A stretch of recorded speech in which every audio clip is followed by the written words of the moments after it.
Hi, I'm Amanda Mathis, and this is my case study video. The biggest thing that I would start with when she comes in is just by telling her that I appreciate all of her hard work and dedication to the school and the students this year. Um, the biggest thing for me would be getting some of her input right off the bat, just so that it doesn't seem like an attack session. So for me, I would just kind of say, as we move to the next school year, it's always a goal, and we want our school to keep growing in all areas. So what does she think, as a veteran teacher, she has a husband on the school board of education, what would be some areas that she think would help improve our school? And I think giving her an opinion and say and what she thinks would help will give her more of a responsibility to the change. She's going to be a little bit more willing to help that change if it's a strategy that she's saying would work. Um, so after giving her opinion, I would just say to her, I want you to implement those strategies as you begin next school year. So as we start next school year, I want you to create a third grade PLC. So these strategies that you think would help, when you go to your PLC, that's something that I want y'all to start with. Say, these are the strategies that I think would work. So what can we do to implement these, and how do we move forward with that? The biggest thing that I would say to her is your third grade needs to be meeting every week.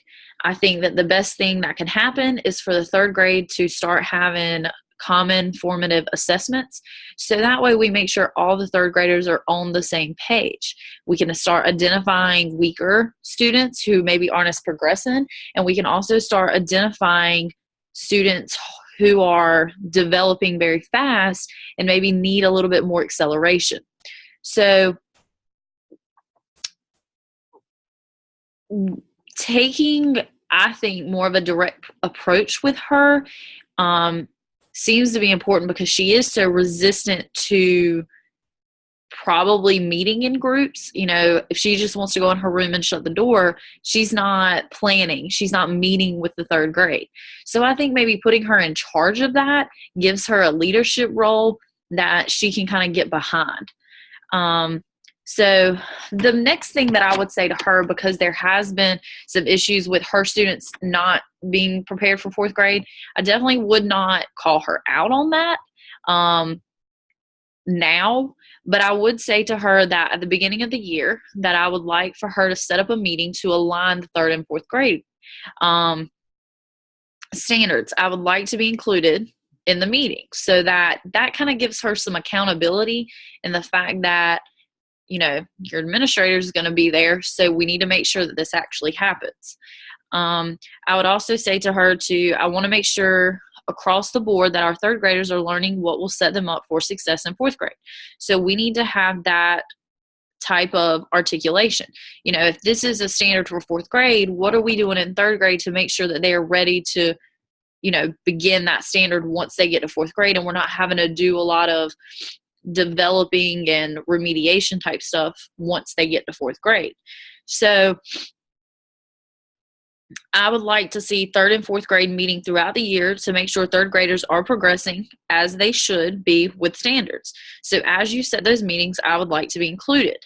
So again, I think with giving her this type of responsibility and kind of putting her in charge might give her more reason to get out and help. It might be one of those things that she has kind of maybe been burned in the past with a past administrator. So, pulling her kind of out of her comfort zone of, I just want to go in my room and shut the door. If you put it more as we want all of the third graders to succeed, so what can you do to help? It just kind of gives you that accountability when you're having to actually meet. You're held accountable by your teachers. You're held accountable to your administrator, because if I'm looking at the common formative assessment data and I see that her kids are consistently performing lower, then that gives me more of a basis to go to her and say, okay, what can we do?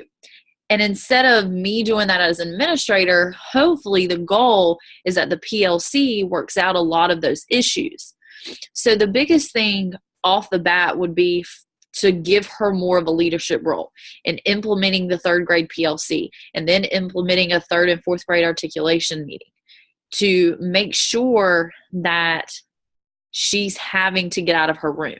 Because then if I'm looking at those meetings, if I'm looking at that data and she's still not getting on board, then that kind of gives me more of a reason to do something different.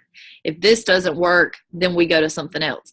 But a lot of the times with PLCs, because you are held accountable, people do seem to do a lot more, because 9 times out of 10 people don't want to look bad. So they do what it takes to help the group, because that's a human nature thing. People want to do what's best for the group. So I would start by giving her more of a leadership role and putting her in the position to be more successful.